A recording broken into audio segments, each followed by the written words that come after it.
in Vietnam. Oh, sorry, wrong movie. Just kidding. Adrian Cronauer from Good Morning. You see, my friends always say I love movies. For some reason, I've spent a lot of time in my childhood watching movies. All right, Lord, we just pray that the right people hear this message. We know Abraham and Chapin are out there for sure. Thanks, guys, for writing. I do appreciate it. We burn the sacrificial cannabis. The tree of life, baby. We make a sacrifice. We used to be a sacrifice because it was so expensive and we were burning real weed. Now it's hemp. It's less of a sacrifice. It's more of a burnt offering. So, some interesting shit has happened. I'm swearing again. Okay, I gotta cut that out, I guess. I got my new yarmulke on, which is a little cooler than the other Ben Shapiro yarmulke. So we've gotten 1 minute into it. If you're new to Temple 420, welcome. I'm Pastor Craig X. Hit like, subscribe. We don't have any merchandise. Well, we do have hemp. And I've got someone coming over to buy 100 pounds today. Donated to us by the Amish. Thank you, Amish. I teach Bible to the Amish children sometimes, and they donate. And we may have a hemp farmer coming later today that I'm going to interview for Temple 420, because he's not only a hemp farmer, he's kind of like a real Bible guy too. So the purpose of Temple 420 is we are an end times ministry. The Acharit HaYamin. The end times, baby. And are these the end times? Yes, indeed. Because Israel has come back to being a country. That's how we know these are the end times. Now, is it the time of the book of Revelation, the end times?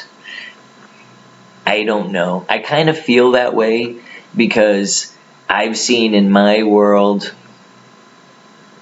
punishment for doing good. I started Temple 420 in 2005 online. And we started reaching out to people and doing just Bible study, more or less. And kind of like Roger Christie was doing, I was really taking his example. And then in 2006, we actually opened on Hollywood Boulevard with my cousin Matt's help. And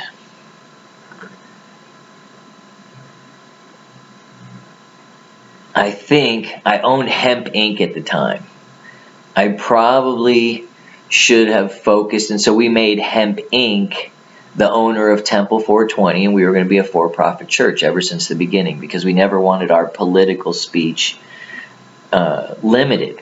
We didn't want to be like, oh, well, suddenly you have to pay taxes. We're like, all right, we'll just pay taxes right from the beginning so we can say whatever we want, because I think that that's one of the ways the government controls pastors and churches. And one of the biggest ways that the government was able to get people to take the mRNA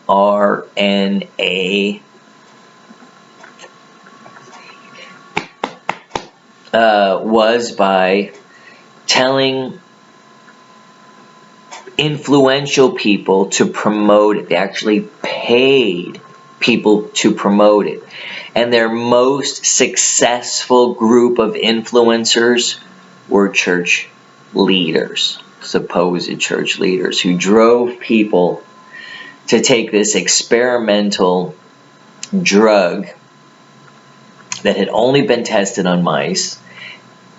Under oath, the producers and creators of this medicine have admitted that it never stopped.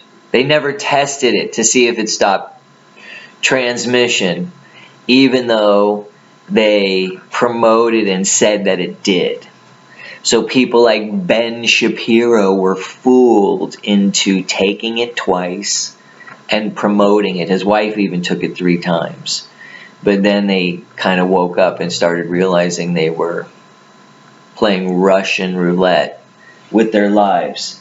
And I wanted to get in, there's a couple books that I wanted to get into. But all of a sudden it makes me think of, I think it's Revelation 18. I may need an extra pair of glasses here. Something about pharmakia. Alright, here's the end of the book. And we're going to go back to the 4 horsemen of the apocalypse, because that's where we started last year, and that's where we're kind of continuing this year. But I think it's in Revelation 18, it talks about pharmacopoeia, the people being fooled by drugs. Okay, after these things I saw another angel coming down from heaven, a messenger. He had a great authority, and the earth was lit up by his splendor. He cried out in a strong voice, she has fallen, Babel the Great," meaning Babylon the Great. "She has become a home for demons, a prison for every unclean spirit, a prison for every unclean hated bird." Interesting. Oh, my glasses look funny there. Hated bird. It's my homemade bifocals. Interesting that Twitter is now the hated bird. "For all the nations have drunk of the wine of God's fury caused by her whoring." This is from Isaiah 21:9. So this angel's just quoting straight out of the Old Testament, Isaiah. That's what blows my mind for Jewish people who are like, "You Christians don't know God," or "This is a different God, Jesus, and the God of the Bible, the Torah, the Tanakh." And really, is Isaiah a different prophet? Really, is Isaiah not your prophet? "For all the nations have drunk of the wine of God's fury caused by her whoring. Yes, the kings of the earth went whoring with her. And from her unrestrained love of luxury, and the world's businessmen have grown rich." Well, that's true, and isn't that kind of like in the days we're living in right now? The Pfizer guys have grown rich, the oil men have grown rich, the arms dealers have grown rich, the entertainers have grown rich, the sports people have grown rich. The businessmen of the world, the CEOs, have grown exceedingly wealthy. Mark Zuckerberg, Jeff Bezos, Elon Musk, Kanye West are names that just roll off of our tongues.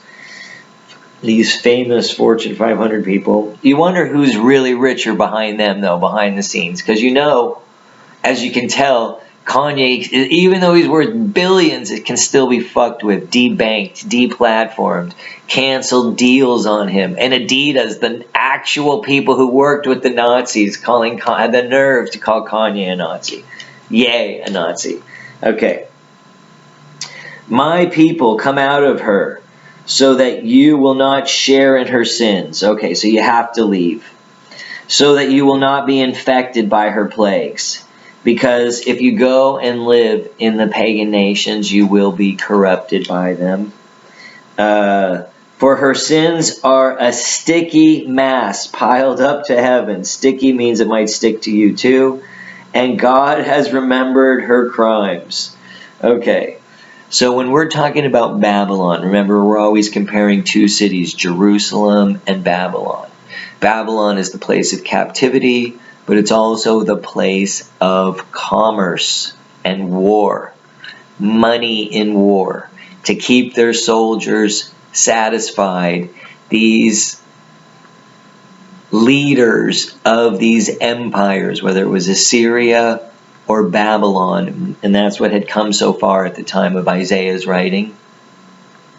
Isaiah actually was 200 years before they were sent into captivity in Babylon. That's what's so amazing about Isaiah's writings, is when Cyrus comes and conquers Babylon in one night without destroying it, Daniel then goes and brings him the prophecy from Isaiah, where there's an actual letter written like 150 or 200 years before this guy is born, and tells what his career will be, how he'll take over the city, and how he'll send the Jewish people back to Jerusalem.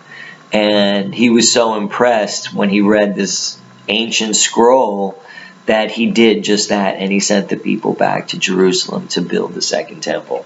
Okay, so let's keep reading, because I just want to get to the part where there's the drugs. So my people come out of her, render to her as she rendered to others. Pay her back double for what she has done. Use the cup in which she was brewed to brew her a double-sized drink. Oh, that's really interesting. Give her so much torment and sorrow as the glory and luxury she gave to herself. For in her heart she says, I sit a queen. I am not a widow. I will never see sorrow. Interesting, bragging. Therefore her plagues will come in a single day, kind of like what happened in Babylon. Death, sorrow, and famine, and she will be burned with fire, because Adonai, God, her judge, is mighty. So God's the same before as he was. Is this the one with the drugs? Okay, this may not be, but this is an interesting chapter to read anyways.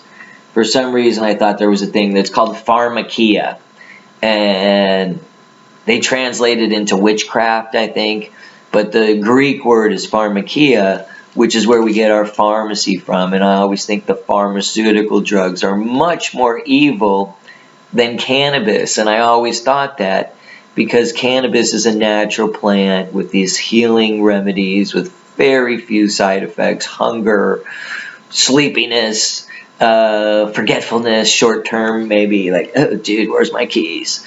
But come on, you know marijuana people are geniuses also. No one else in America learned the metric system except the cannabis people.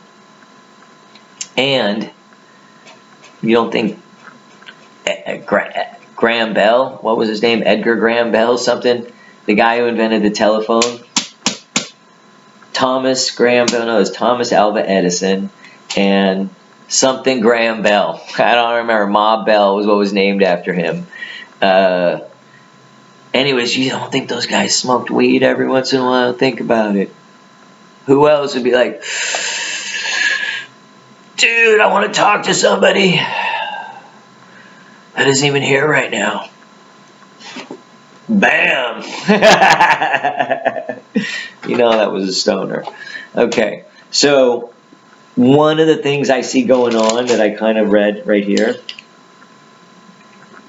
Give her as much torment and sorrow as the glory and luxury she gave herself. Render to her as she rendered to others. Pay her back double for what she has done. Okay, last year we talked about the cryptocurrencies. This is the second cryptocurrency developer to die of a drowning in the last year and a half. These dudes live in Costa Rica, in Puerto Rico. They're surfers. They're 29-year-old kids. My friend Hannah has a billionaire friend in the crypto space who's working with the government, entities of the government, who's working with the banking industry.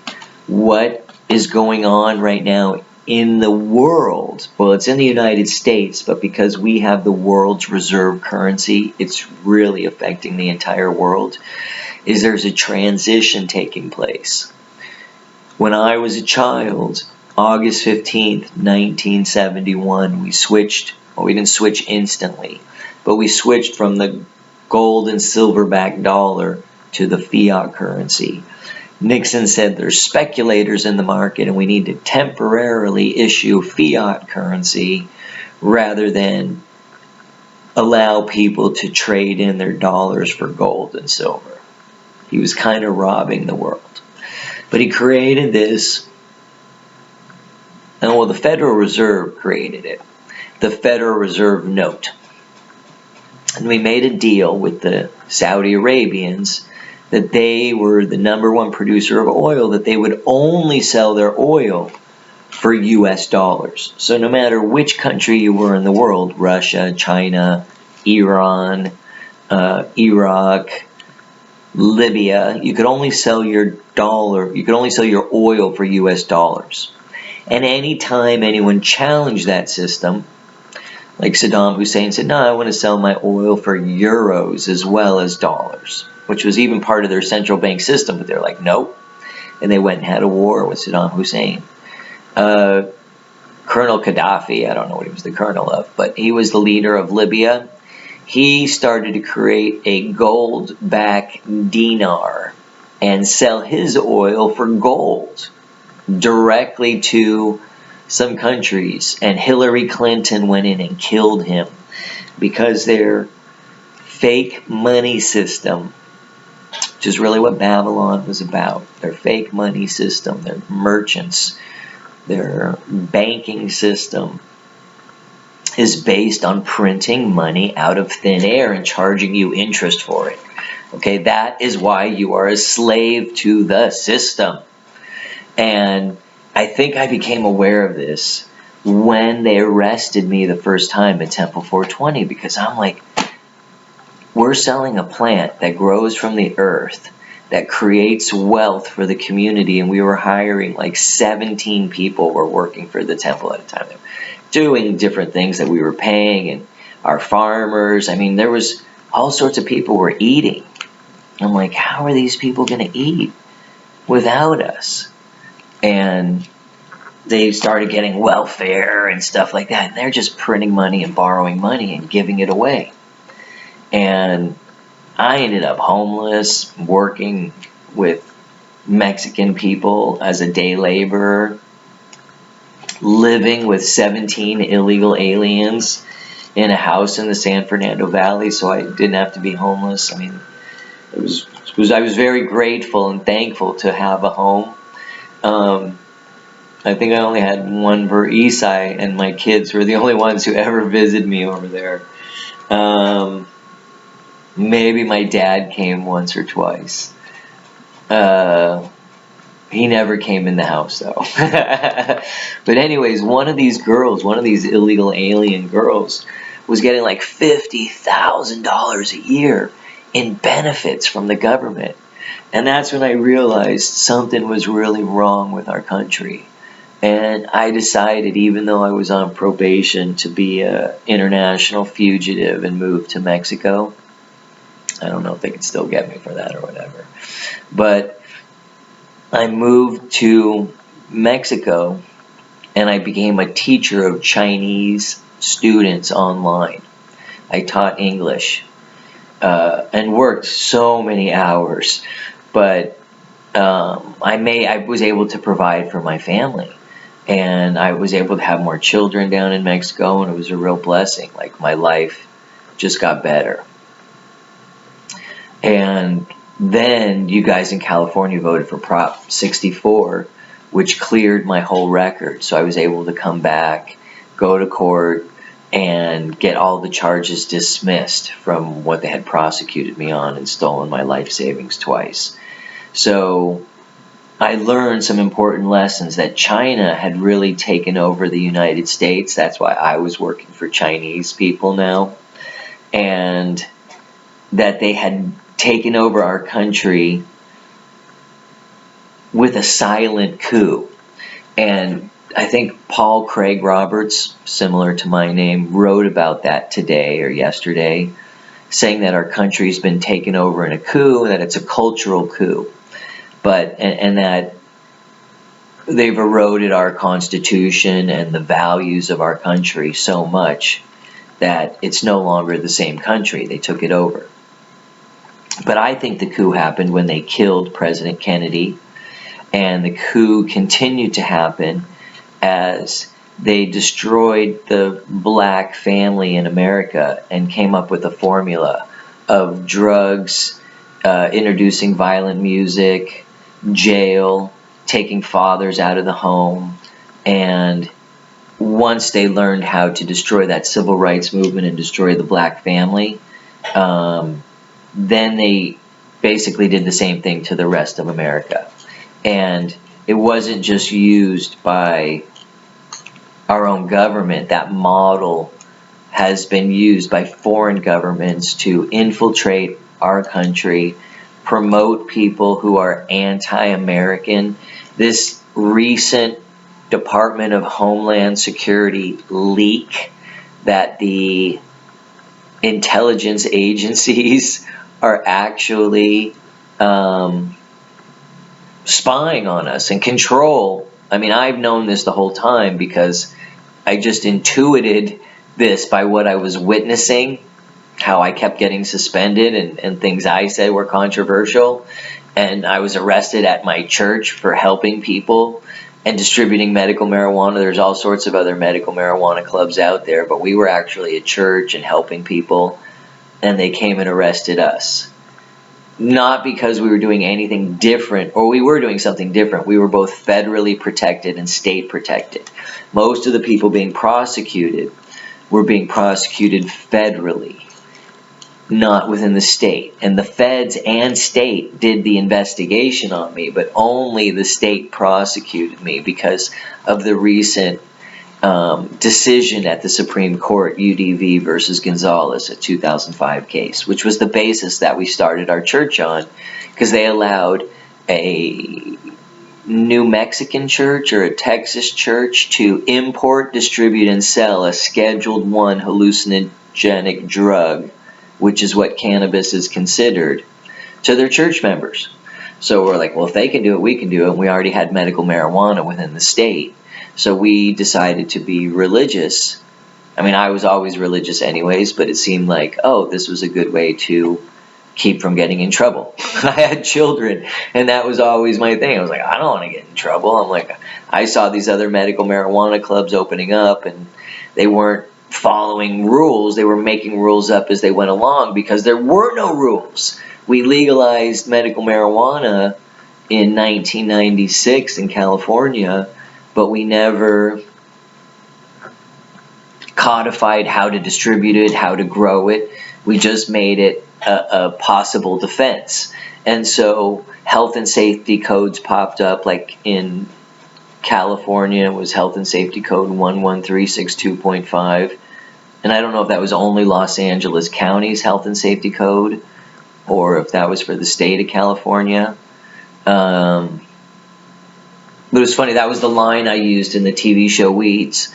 And I already knew it, and I told the writers of the show, like, well, how are these clubs operating? I'm like, well, they're operating under the guidelines of Health and Safety Code 11362.5. And so they incorporated that into the show and made that one of my lines. So that was fun. Anyway, the book of Revelation does say that they'll use, I'm going to have to look this up for the next episode so I'm not wrong, because I'm already way off of where I wanted to go this particular episode. I wanted to get back to Enoch, and now my friend Chapin says, did you read all 3 books of Enoch? I read the book of Enoch. I guess that's book number 1. It was super long. I don't know if it was all 3 books, but you know, the first time you read something, you get like a certain amount of comprehension. What I really got from it was, oh, this is an end times prophecy book. And it was really fucking out there. There I go swearing again. It was really out there in that it was like, oh, these angels and these angels came down and it has some of the same stuff that's in the Bible. That fallen angels came down, bred with men, created giants, and there was Nephilim in the land or whatever, and you know, and all these people argue, well, what is that? And it sounds like the Greek mythology. It sounds very similar to that. But who knows? You know, we weren't there. So some of this stuff is much easier to comprehend. Maybe if there was still, I mean, Shaquille O'Neal's a giant, but he's a man, you know, he's just a human being. He's just a giant of a man. Andre the Giant was a giant. I have a friend who's an actor, Alex Moore, who's a giant. I think he's over 400 pounds, and he's 6'7". He was on, and I mention him because he's famous, he was on that show, My Name's Earl. He did 8 episodes. But he and I used to do a lot of comedy together. And he's just a really genuinely sweet guy, nice guy. But he was huge, just a giant of a man. And I wonder if that's who these giants were, Or if they were even bigger, if they were more like the biggest guys ever that we know of, 9-footers, 10-footers, and how many of them were there. And, and sometimes you see this megalithic structure and you're like, was that giants? Did people do that? Or was it technology we don't have? So anyways, there's 2 books that specifically mention Enoch. Well, there's 3 books. In Genesis, Enoch is a guy that walks with God. And some people say, oh, well, walking with God is like you and me. We walk with God because we read his book and we think about his word all the time. But in Genesis, when they talk about walking with God, it was like God was in the garden with Adam and Eve. He saw them and they hid from him. What the hell?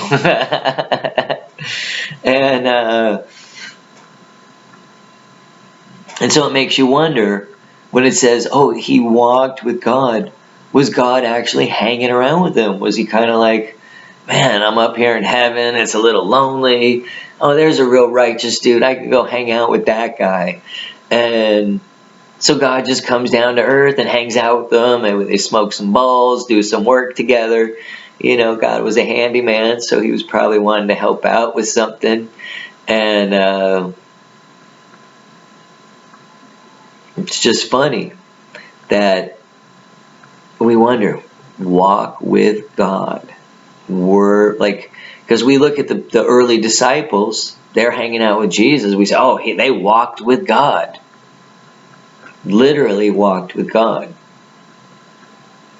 Saw him operate in the world and knew he wasn't God the Father, but he was the Son, but he was the Word made flesh, is what John says in his book.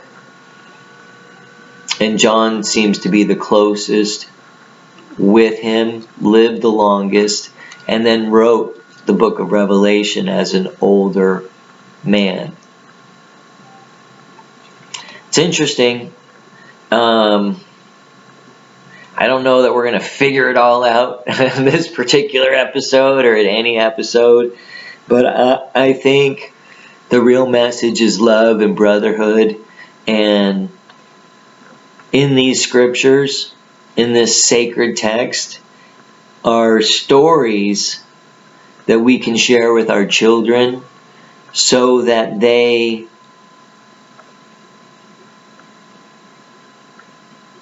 live good lives and live in community, and maybe one day they can walk with God. And I think that's the essence of what God's people, what this book, this promise is all about, is getting to a promised land, getting to know God, getting to know His Word, and becoming godly on earth, because God, the Spirit, the Holy Spirit, the Ruach HaKodesh, doesn't have form and can't operate in the world except for through people. Now, after reading Enoch's book, I'm like, man, these angels are some badass dudes. Like, they have some real power, like real armies that are unseen. And, we read about that in the Bible sometimes, like in Gideon and his battle where he defeats all those guys. And it's God. It isn't him and his guys. And that's why God said, only go with 300 against those 50,000 or whatever, because if you went with 30,000, it would look like you guys did it. But if you just go with 300, then they'll have to give me the credit. So, and that's what I think blasphemy is, isn't it? It's not like swearing, but it's like, I swear to God, or in the name of the Lord, God told me to say this, when He really didn't tell you to say that, because I think everything God says to say is in here. So if someone's saying, oh, God told me to say something that isn't in there, then they're probably not for sure, but probably not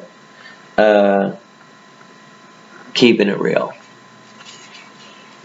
So I don't want to drag on, but next time, stay tuned for the next episode where we're going to do Hebrews, the book of Hebrews, where it mentions, and Hebrews is such an interesting book. It's written to the Jewish believers, but yet the whole thing is filled with Old Testament quotes, almost like, hey, this is how you know this Shiite is real, not some phony baloney, malarkey. Come on, to quote Biden. So in Jude and Hebrews, it mentions Enoch and the book of Enoch. So you wonder if Enoch isn't the book of Enoch isn't important.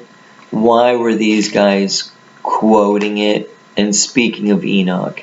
Now Enoch is in the Old Testament in Genesis. Like I said, he walked with God, and he was one of the two people, him and Elijah. I guess Jesus was killed and came back to life and then went to heaven in front of people, or went up to the sky in clouds.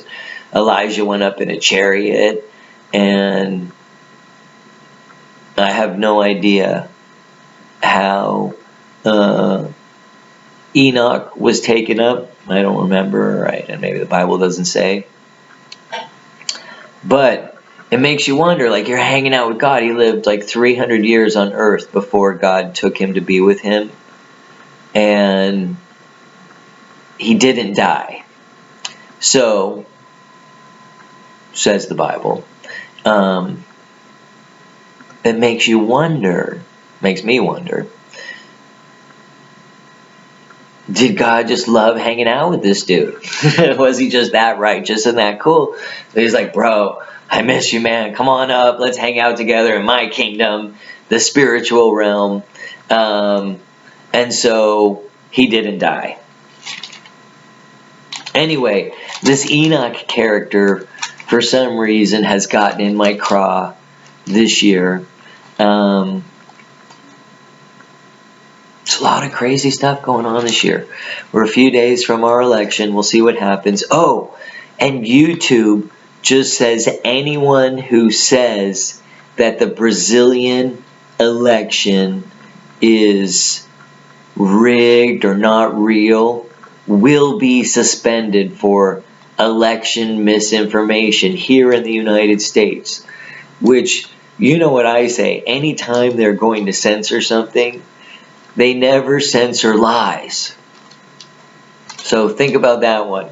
And I don't know anything about this election in Brazil. I have not followed it too closely. What I've heard was that the B man, who was the president, like Trump, was extremely popular and having huge, huge rallies.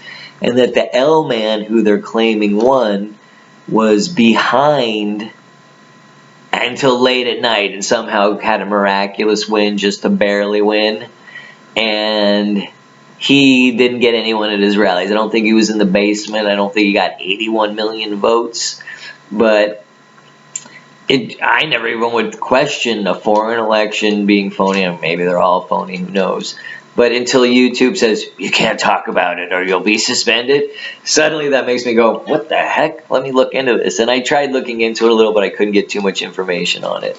But like I said, anytime there's censorship, it makes you wonder. And that was the big news of this week, the fact that the Department of Homeland Security was directly working with Twitter and Facebook to influence our elections and basically overthrow our country.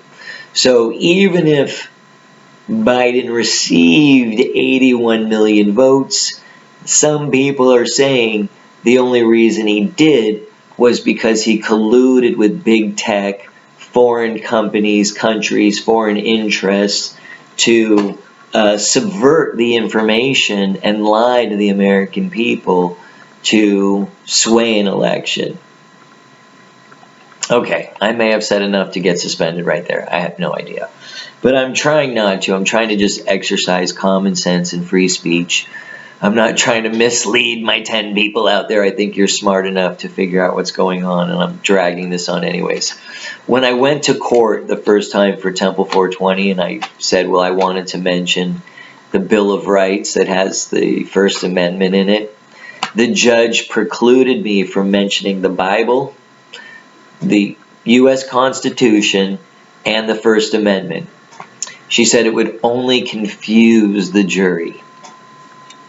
And I think that's what the problem is with our country, is we have made the laws so complicated that the judges can tell us what you can and can't talk about, and you're not allowed to mention the law of the land.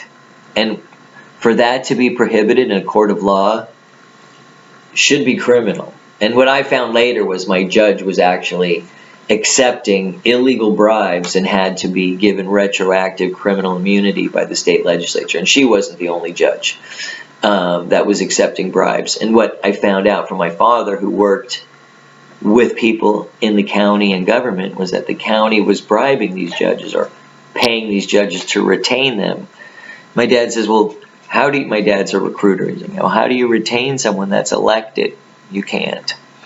He said, well, he goes, what's the real reason you're paying these judges? And he says, well, we'd lose millions of dollars in lawsuits if we didn't pay these judges. So we pay these judges off so that they act corruptly, just like the judges in the Bible were acting corruptly and weren't doing their job in the book of Judges.